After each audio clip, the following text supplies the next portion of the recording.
I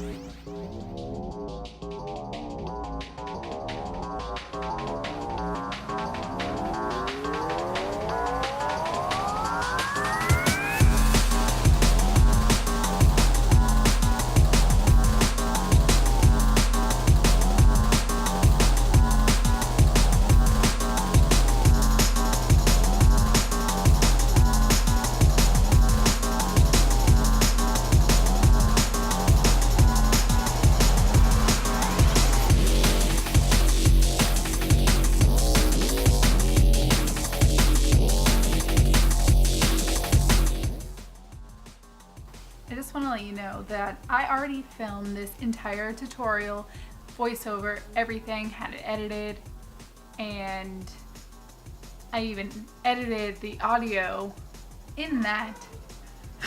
But then my computer was running so slow that I deleted some old files, and one of them was the edited audio. So I'm re-recording this, so no coffee today.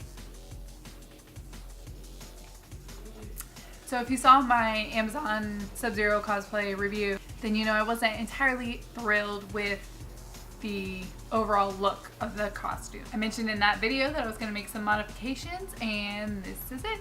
So if you're looking to update your own Subzero cosplay, I'm going to show you how I did mine. And as always, any product that I mention in this video will be listed in the cosplay supply link down below. I literally altered this entire cosplay the morning before MegaCon Orlando, so it's really easy to do. It's just a lot to explain. So grab your coffee, or whatever you feel like drinking while watching this. Grab your cosplay supplies, and let's get started. So this one-size-fits-all cosplay came as a full bodysuit. I decided early on that I kind of wanted to do a more risque, gender-bent version of Subzero, so the onesie had to go. So instead I decided to use this Sweetheart bodysuit piece that I got from Walmart as the base, and then kind of work the Amazon this cosplay around that. The plan was to just cut out all of the black material, but because the base piece didn't have any straps to attach this blue part to, I had to keep some of it.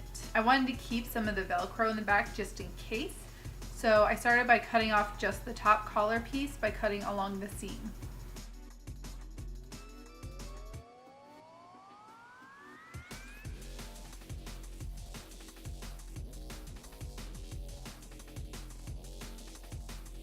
Then I turned it over and found the seam that separates the torso of the bodysuit from the legs of the suit.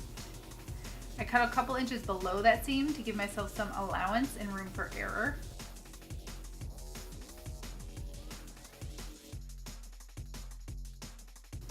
Then I just tossed the legs to the side. After that, I went around cutting all the excess material except for that black piece with the Velcro. This included the material that covers the chest and the sides of the suit. You can tell here that I'm struggling to come up with a plan for this. In hindsight, I could have just taken in the sides of the suit because it was way too big.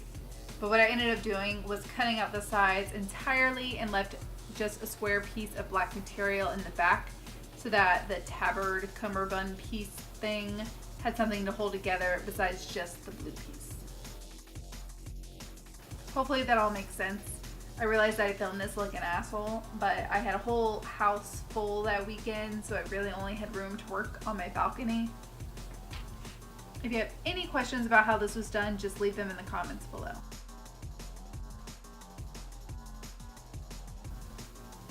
And the last bit of this is just me cutting off extra fabric on the inside of the blue piece and little straggler pieces so that the suit looked more professional and like cohesive.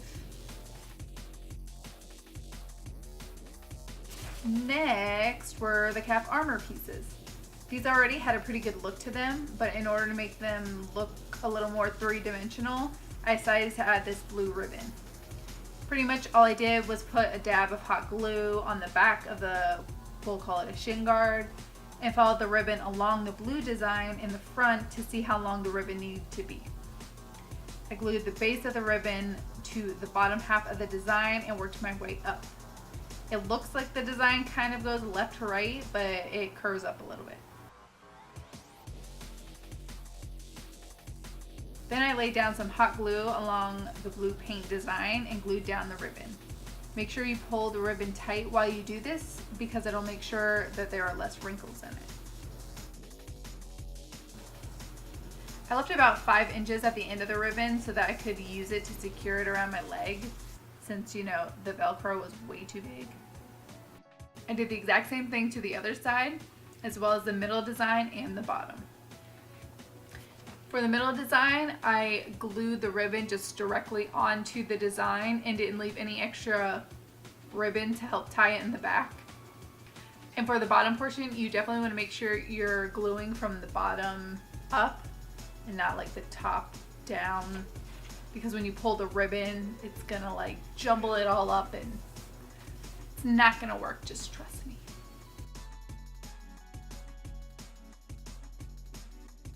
After that, it was time for a coffee break. But who am I kidding? I was drinking coffee the entire time. The mask was the last piece I needed to modify. I wanted it to look really cool because the one that came with it sucked. The first thing I wanted to do was cut out these little circles on the side because really what happened was I bought, I don't smoke or vape or any of that, so I bought a caffeine like cigar, I don't know, thing, not cigar, anyway, it is caffeine, like a vape caffeine thing, but it doesn't have bad stuff in it, you know? So I got that to bring to conventions, but also because I wanted to have an effect of smoke blowing out through those little holes. But now I can't find it, so I can't demonstrate it. Sorry. But anyway, I was able to easily cut those little holes out with an X-Acto knife.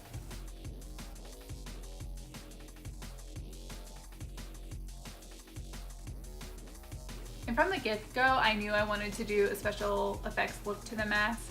So I looked up some Subzero pictures for reference and decided to go with this one.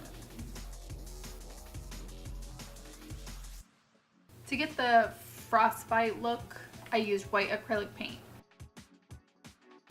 I took a paper towel, dipped it in the paint, then dipped that in some water. I dabbed the paper towel on my mat a couple times to get rid of excess water, and then dabbed the white paint on my mask. I made the white heavy in the center of the mask and slowly tapered off the closer I got to the eyes.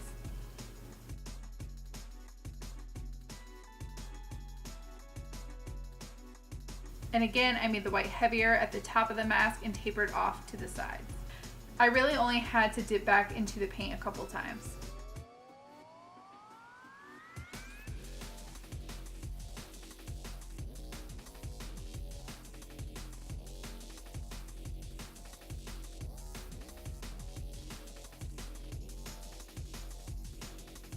To make the icicles, I just used a somewhat clean surface and really just spit out some hot glue in the shape of an icicle. You're going to want the glue to be a little thicker at the top and gradually thin it out until you get to the icicle's bottom point. To make sure the icicles were long enough, I laid the mask down beside it to get an idea of how long they should be. I made around 10 icicle pieces with varying lengths, waited about 30 to 60 seconds for the glue to harden, and I was able to peel them right up.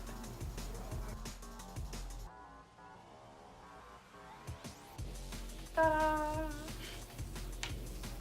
Before I glued the icicles to the mask, I placed them on top to get a layout of how I wanted it to look.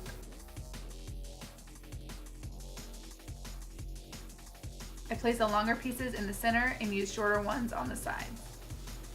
So here I'm using hot glue to glue down the pieces. I just started at the top and left a streak of glue to the bottom of the mask before placing the icicle down.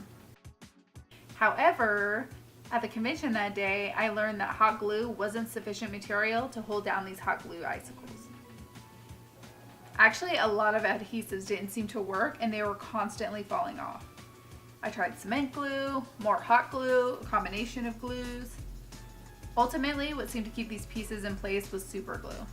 So make sure you use that and not hot glue because it won't work and you won't have any ice left on your mask by the end of the convention.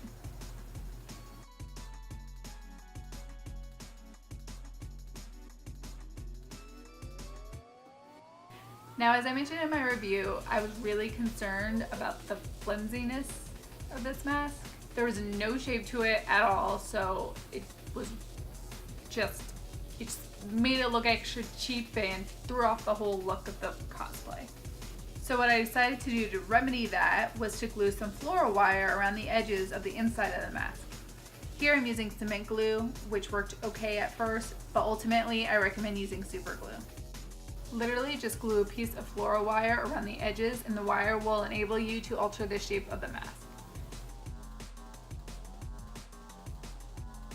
Oh, and as for the arm pieces, all I did to alter those was to tie the Velcro pieces together so that they fit. And that's it for my modified Subzero cosplay. I started with this cheap, questionable $30 cosplay from Amazon and turned it into a unique and comfortable cosplay. Again, I'm going to link everything that I personally used in the cosplay supply link down below. I combined this Frostbite Subzero look with just whatever makeup I feel like doing the day of, but the really cool special effects feature that I wanted to incorporate is like a slight combination of Glam and Gore's Frostbite makeup tutorial. So if you want to see that, I'll link it down below. And finally, I'm sure you're wondering about this awesome glowy orb thing that I made. I actually have two versions. This is the other one. This one's really cool for pictures. If you're at a convention, if you tell people to turn their flash on, then it automatically like creates this orby globe thing. But anyway, I have a 1-minute tutorial on how to make both of these on my Instagram, which I'll link again in the description below. So thanks for joining me on this modification adventure. Be sure to follow me on social media if you want to see more of my cosplays and work in progresses and whatever. And be sure to check out cosplayandcoffee.com for anything else cosplay related. I do interviews, I do like entertainment news stuff on there, and then of course I have my cosplay supply links along with some other tutorials and just cosplay stuff, guys. Also give this video a thumbs up if you want to see some more cosplay modification videos, and subscribe because why not? That's it.